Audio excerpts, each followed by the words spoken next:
दलितों को क्यों किसान आंदोलन से बाहर हो जाना चाहिए, ये सवाल आज बेहद अहम है। आप सोच रहे होंगे कि मैं ये बात क्यों कर रहा हूँ। दरअसल सिंगू बॉर्डर पर जहाँ अभी किसान आंदोलन हो रहा है, वहाँ पर एक ऐसी वारदात हुई है जो किसान आंदोलन पर एक कलंक के समान है और वो इसके इतिहास में हमेशा एक कलंक बनकर रहेगी। आप स्क्रीन पर देख रहे होंगे एक व्यक्ति जिसको इस तरह से लटकाया गया है, हाथ कटा हुआ है और लिखा हुआ है दलित, यानी कि जो सिंगू बॉर्डर है वहाँ पर एक दलित व्यक्ति को, एक दलित कामगार व्यक्ति को इतनी बेरहमी से पीटा गया, उसके साथ मारपीट की गई। हैवानियत ऐसी कि तालिबानी जो आजकल खबरें आपको मिलती होंगी कि किस तरह की वो हैवानियत और बर्बर वाली सजाएं देते हैं लोगों को, वो भी इससे किसी मामले में कम नहीं है। ये वारदात ऐसी हुई है, तालिबानी वारदात हुई है वहाँ पर सिंगू बॉर्डर पर। एक दलित कामगार जिसका नाम था लखबीर सिंह, उसको निहंग सिखों के ग्रुप ने इतनी बेरहमी से पीटा, इतनी हैवानियत भर तरीके से उसके साथ बर्बरता की तस्वीरें भी हम आपको दिखा नहीं सकते, वो विचलित करने वाली तस्वीरें हैं। और बर्बरता यही नहीं रुकी, उसका हाथ काट कर उसका सरेआम जो है लटका दिया गया। इतनी बर्बर हैवानियत एक दलित व्यक्ति के साथ सिंगू बॉर्डर पर की गई है। तो उसके बाद ये जो खबर सामने आई तो पता चला कि जो निहंग सिखों का जत्था है उन्होंने ये आरोप लगाया कि लखबीर सिंह नाम का जो व्यक्ति है उसने गुरु ग्रंथ साहिब की बेअदबी की और उसके खिलाफ बेअदबी करने के खिलाफ उन्होंने उसके साथ इस तरह की वारदात को अंजाम दिया। और 2 लोगों ने इसमें सरेंडर किया है जिन्होंने कहा है कि हमने इस वारदात को अंजाम दिया है, लेकिन उन्हें कोई गिल्ट नहीं है। वो कह रहे हैं कि फिर भी कोई अगर ऐसा करेगा, गुरु ग्रंथ साहिब की बेअदबी करेगा, इस तरह की कोई वारदात करेगा, तो हम जो है उसको फिर इसी तरह की सजा देंगे। और उसके जो आसपास के लोग हैं वो उसकी हौसला अफजाई कर रहे हैं आरोपियों की, और कह रहे हैं कि उन्होंने गुरु साहब का मान रख लिया और कोई बहुत बड़ा जैसे उन्होंने काम कर दिया हो, इस तरह की शाबाशी उनको मिल रही है। तो इस पूरे वारदात के बाद ये सवाल उठ खड़ा हुआ है कि क्या दलितों को किसान आंदोलन से बाहर हो जाना चाहिए। सबसे अहम सवाल बन जाता है। और क्यों बन जाता है? क्योंकि जिन दलितों के साथ अगर ये किसान ज़मींदार इस तरह की बर्बरता कर रहे हैं तो वो इस आंदोलन में क्यों शामिल हो। आपको याद होगा कि जब किसान आंदोलन शुरू हुआ था तब भी ये बात उठी थी कि इससे दलित समाज को, बहुजन समाज को क्या हासिल होगा। उस समय बहुजन समाज के तमाम संगठनों ने सिंगू बॉर्डर, गाजीपुर बॉर्डर, शाहजहांपुर या फिर टीकरी बॉर्डर पर अपने पंडाल लगाए। गाजीपुर पर मैंने खुद इंटरव्यू किए दलित समाज के लोगों के, और वहाँ पर लोगों ने अपने पंडाल लगाकर इस किसान आंदोलन में अपना समर्थन जाहिर किया, न्याय यात्रा निकाली और लोगों को प्रोत्साहित किया कि इस आंदोलन में हिस्सा ले।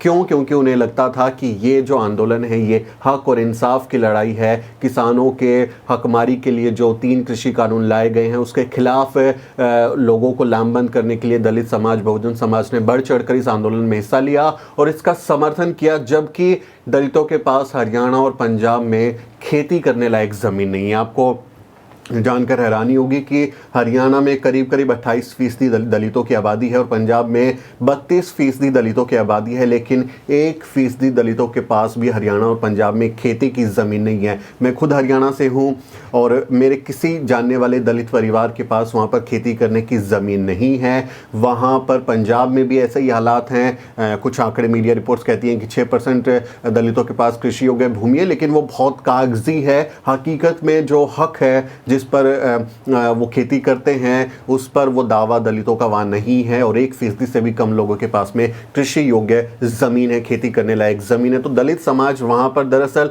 खेतीहर मजदूर है जो इन ज़मींदारों, किसानों के खेतों में काम करता है, मेहनत करता है, मजदूरी करता है, वो खेतीहर मजदूर है।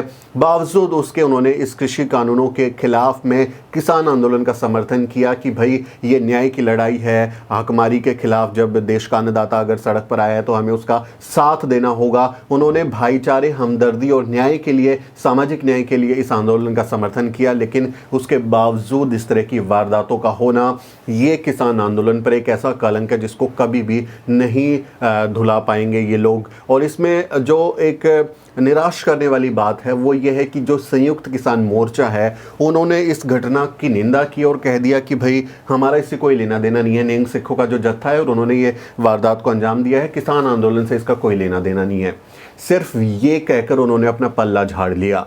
सोचिए इतनी बड़ी वारदात हुई है, एक व्यक्ति की जान इतनी बर्बर तरीके से ली गई है, लेकिन संयुक्त किसान मोर्चा ने उन निहंग सिखों को, उनको बॉयकॉट करने का, उनको वहाँ से हटाने का, उनको वहाँ से चले जाने का और उनको कानूनी कार्रवाई के लिए वहाँ पर उस पर ये कहना कि आपको जेल जाना चाहिए, इस तरह की बयानबाजी नहीं हुई है, इस तरह की बातें नहीं की गई हैं। ना ही राकेश टिकैत ने कोई इस बारे में बयान दिया। उन्होंने कहा कि वहाँ सरहद पर भी तो जवान मर रहे हैं, सरकार इस्तीफा क्यों नहीं दे देती है, इस तरह की वो बयानबाजी कर रहे हैं। लेकिन इस मसले पर एक दलित की जान चले जाने पर, उसके साथ इतनी बर्बरता होने पर कोई बहुत ही अच्छा संवेदनशील बयान किसानों संगठनों की तरफ से नहीं आया, तो ये एक निराश करने वाली बात है। इस बर्बरता के खिलाफ उन्हें लामबंद होना चाहिए था और ये कहना चाहिए था कि हम जो हैं दलित समाज के साथ खड़े हैं, जिस तरह से दलित समाज इस पूरे आंदोलन में हमारे साथ खड़ा रहा, और हम जो हैं इसके जो दोषी हैं उनको खुद जो हैं पुलिस के पास ले जाएंगे और उसको सज़ा दिलवाएंगे, और उनको संगठन की तरफ से, आंदोलन की तरफ से, उस धरना स्थल, आंदोलन स्थल से हमेशा के लिए भगा देना चाहिए। ऐसे लोगों को, ऐसे धार्मिक कट्टरपंथी लोगों को वहाँ पर रहने नहीं देना चाहिए, ये स्टैंड लेना चाहिए था, लेकिन उन्होंने नहीं लिया। किसान संगठनों के इस रवैये से मुझे पर्सनली निराशा हुई है, क्योंकि मैंने बहुत इसमें पहले दिन से ही रिपोर्टिंग की है, चाहे गाज़ीपुर में रात में जब राकेश टिकैत पर वो रोए और उसके बाद वहाँ पर यूपी पुलिस किस तरह से रात में उनको हटाने वाली थी, खदेड़ने वाली थी। मैं पूरी रात, मैं और मेरी टीम वहाँ पर रहे थे, हमने उसको पूरी रात लाइव करके कवर किया। कई रात मैंने गाज़ीपुर बॉर्डर पर, सिंगू बॉर्डर पर बिताई, बहुत सारी खबरें की, दिन भर में भी बहुत सारी खबरें की, और लगातार हम किसानों की आवाज़ उठाने की कोशिश करते रहे। बहुजन मीडिया ने इसको बहुत प्राथमिकता दी, क्योंकि गोदी मीडिया जिस तरह से किसानों को लेके एक नफ़रत फैला रहा था, उसके मुकाबले में बहुजन मीडिया ने किसान आंदोलन को बहुत प्रमुखता से उठाया, उनकी आवाज़ बने और उनके इस आंदोलन को एक तरीके का कामयाब आंदोलन बनने में मदद की। और बहुजन समाज के तमाम संगठनों ने भी, चाहे वो राजनीतिक संगठन हो या फिर जो सामाजिक संगठन हैं, धार्मिक संगठन हैं, उन्होंने भी इसमें शिरकत की और इस आंदोलन को सफल बनाने में योगदान दिया। लेकिन बावजूद उसके इस तरह से ये एक दलित के साथ वहाँ होना और उसके बाद इस तरह का रवैया आना, ये सोचने पर मजबूर कर देता है कि क्या इस आंदोलन से दलित समाज को, बहुजन समाज को कुछ हासिल हुआ है क्या।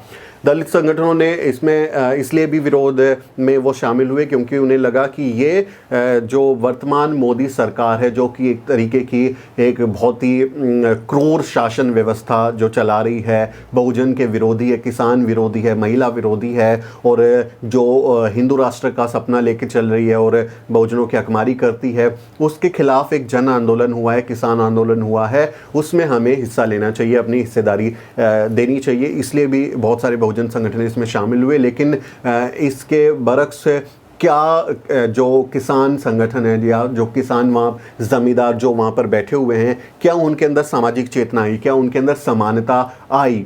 अब उन्होंने क्या हरियाणा, पंजाब में या फिर वेस्टर्न यूपी में दलितों के ऊपर इस तरह के अत्याचार करना बंद कर दिया है। लगातार ऐसी खबरें आती हैं, चाहे वो पंजाब हो कि किस तरह से वहाँ पर खेती में मजदूरी को लेकर या फिर किसी फसल का कोई हिस्सा ले लेने को लेकर या फिर खेत में किसी दलित बच्चे के घुस जाने को लेकर किस तरह की बर्बर वारदातें अभी भी पंजाब में हुई है। करने वाले यही ज़मींदार किसान लोग हैं। हरियाणा में अभी आपको याद होगा, जींद में उचाना कला है, वहाँ के दो गांव हैं, खापड़ और छतर। इन दोनों गांव में दलित बस्ती का, पूरी की पूरी दलित बस्ती का जाटों ने सामाजिक बहिष्कार कर दिया है, हुक्का पानी बंद कर दिया है पिछले काफ़ी हफ्तों से, और उनको गांव छोड़ना पड़ रहा है दलितों को, इतनी बुरी हालत है। डर है उचाना कला, जहां से हरियाणा के डिप्टी सीएम दुष्यंत चौटाला विधायक हैं, उनकी कॉन्स्टिट्यूएंसी में इतनी बर्बर तरीके की हालत है, वहां पर इतना खौफ है कि लोग अपना घर छोड़कर जा रहे हैं। क्या इन किसान संगठनों को, इन किसान नेताओं को, वहाँ के जाट नेताओं को उन दलितों का साथ नहीं देना चाहिए था? अपने लोगों को ये नहीं समझाना चाहिए था कि ये हमारा साथ दे रहे हैं किसान आंदोलन में, ये हमारे साथ मजबूती से खड़े हैं, हमें इनके साथ इस तरह का व्यवहार नहीं करना चाहिए, ये जातिवादी रवैया नहीं अपनाना चाहिए? क्या ये जिम्मेदारी किसानों की, किसान नेताओं की, संगठनों की नहीं थी? लेकिन हमें इस पूरे मसले पर और जाति के सवाल पर जब हम इस पूरे आंदोलन को कसते हैं, देखते हैं, तो ये हमें ऐसा महसूस होता है कि जाति के मसले पर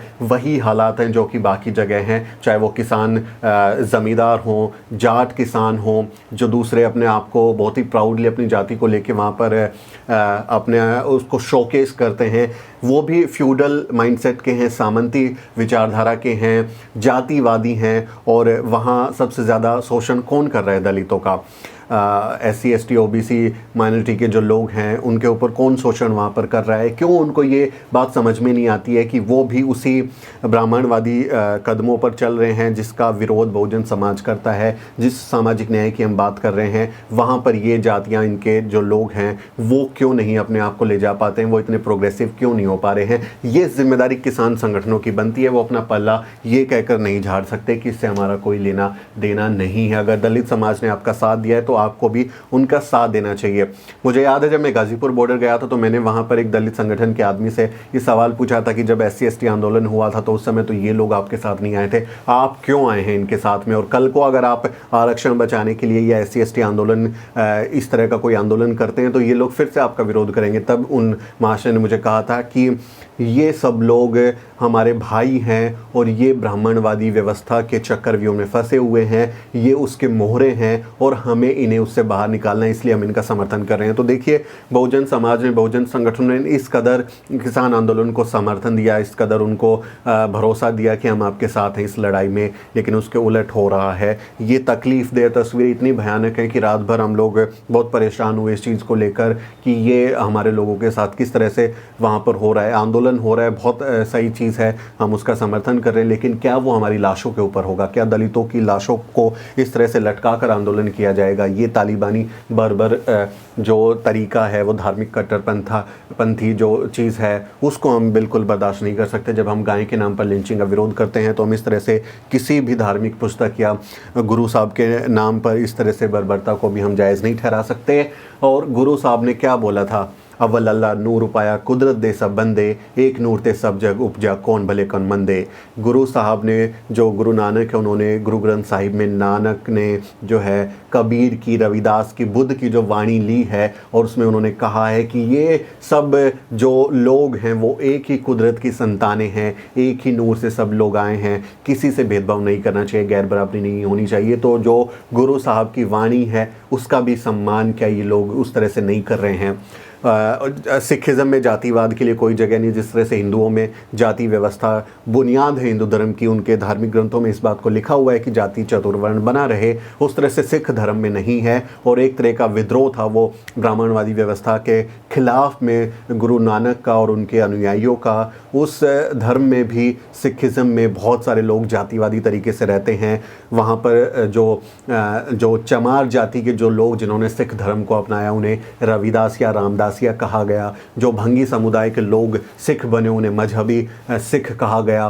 तो उन लोगों को अभी भी बहुत सारी जगहों पर आप देखेंगे तो गुरुद्वारों में एंट्री नहीं मिलती है, उनके साथ सामाजिक भेदभाव होता है, कोई उनके साथ में रोटी बेटी का संबंध नहीं होता है। और एक तरीके से सामाजिक जो जातीय की दीवार है वो वहाँ पर अभी भी है। तो वहाँ पर कोई उस तरह की बहुत ज़्यादा समानता भी नहीं आई है। तो गुरु साहब के जो ग्रंथ पे जिसको प्रोटेक्शन में इन लोगों ने एक व्यक्ति की जान ले ली, उसमें जो ज्ञान, उसमें जो वाणी लिखी हुई है, जो संदेश लिखा हुआ है, क्या आप उसको मान रहे हैं? क्या आपने जाति को छोड़ दिया? सिखिज्म में तो जात नहीं है, सिखिज्म में भाईचारे और मोहब्बत का संदेश है, मानवता का संदेश है। आप हज़ारों लाखों लंगर लगाएं, लेकिन एक ही है, इस तरह की तस्वीर आपके उन हज़ारों लाखों लंगरों पर एक कलंक साबित हो जाती है। ये बहुत ही अहम सवाल हो जाता है। उस मानवता पर जो लोग मानव स्वार्थ सेवा कर रहे हैं उस पर भी इस तरह के लोगों ने कलंक लगाया है। तो इसमें ज़रूरी है कि हम जो दलित संगठन हैं वो इस आंदोलन से बाहर हो जाएं और नैतिक समर्थन देते रहें इस आंदोलन को, और लेकिन इस पर अपनी जान नहीं गंवाएं, क्योंकि जब जाति के इर्द गिर्द इस आंदोलन को आप कसेंगे तो आपको पता चलेगा कि कोई उस तरह का सामाजिक न्याय या फिर बराबरी की जो हमारी लड़ाई है उसमें इससे कोई बहुत ज़्यादा फ़ायदा नहीं हो रहा है। अब ज़रा सोचिए कि हरियाणा, पंजाब में बहुत कम लोगों के पास कृषि की खेती है, ज़मीन है। अगर वहाँ की सरकार ये फैसला करे कि हम जो खेती बाड़ी की जो ज़मीन है उसका पुनर्वितरण करेंगे, लैंड रीडिस्ट्रीब्यूशन करेंगे और वहाँ पर दलितों को भी, बहुजनों को भी जो हैं अपनी ज़मीन देंगे, किसान की तरह की वो खेती कर सके, खेती की ज़मीन उनको मिलेगी, तो सोचिए कि सबसे ज़्यादा विरोध उनका कौन करेगा। वो कौन होगा जो इस आंदोलन का कि दलितों को ज़मीन मिले उसका सबसे बड़ा विरोध करेगा, वो वही ज़मींदार किसान होंगे। तो ये एक तरीके का ज़मींदार आंदोलन है। कुछ लोग कहेंगे कि ये सरकार ने जानबूझकर करवाया है ताकि किसान आंदोलन कमज़ोर हो सके। उनकी बात सही हो सकती है। सरकार लगातार किसान विरोधी काम करती है और इस आंदोलन को तोड़ने की कोशिश करती रही है, लेकिन इतने महीनों में आप देखें कि दलित समाज लगातार वहाँ पर बना रहा, उन्होंने इस आंदोलन का समर्थन किया। तो अब जब इतनी बड़ी वारदात हुई है तो क्या किसान संगठनों का, नेताओं का बहुत ही मजबूती के साथ दलित समाज के साथ खड़ा होने का ये पल नहीं था? क्या उन्हें इतनी मजबूती के साथ ये निर्णय नहीं लेना चाहिए था कि ऐसे धार्मिक कट्टरपंथियों के लिए हमारे आंदोलन स्थल पर कोई जगह नहीं और उनको वहाँ से भगा देना चाहिए था? और इस व्यक्ति के लिए, इन ऐसे संगठनों के लिए उन्हें सुरक्षा की व्यवस्था करनी चाहिए और उन लोगों को भरोसा दिलाना चाहिए कि हम भी आपकी लड़ाई में साथ हैं। लेकिन ऐसा नहीं हुआ, इससे हमें निराशा हुई। तो मुझे लगता है कि दलितों को किसान आंदोलन से फ़िलहाल बाहर हो जाना चाहिए और इस आंदोलन को नैतिक समर्थन देते रहिए, लेकिन अपनी जान मत गंवाइए। इनके पीछे इस तरह से अपनी जान गंवाने का कोई फ़ायदा नहीं है क्योंकि जब जाति का सवाल आएगा तो हो सकता है कि यही लोग हमारी विरोध में हो, हमारी सामाजिक न्याय की लड़ाई के विरोध में हो। तो मुझे कुल मिलाकर इस तस्वीर से, इस वीडियो से बेहद परेशानी हुई है और मैं बहुत आहत हूँ इस बात को लेकर, क्योंकि हमने बहुत ही शिद्दत से, बहुत मेहनत से किसान आंदोलन को समर्थन दिया, लेकिन उसके बावजूद जब इस तरह के वारदातें सामने आ रही हैं तो ये हमें परेशान करता है। आपका इस बारे में क्या सोचना है, आपकी क्या राय है, वो भी कमेंट में बताइए, ज़रा लिखिए। मैं पढ़ूँ कि मैं परेशान हूँ या मैं अलग सोच रहा हूँ। आप लोग, हमारे दर्शक बहुजन समाज इस बारे में क्या सोचता है, आप भी अपनी राय दीजिए और इसको, वीडियो को शेयर करें। आप हमारे चैनल को भी ज़रूर सब्सक्राइब करें। साथियों, हम अगले वीडियो में मिलते हैं।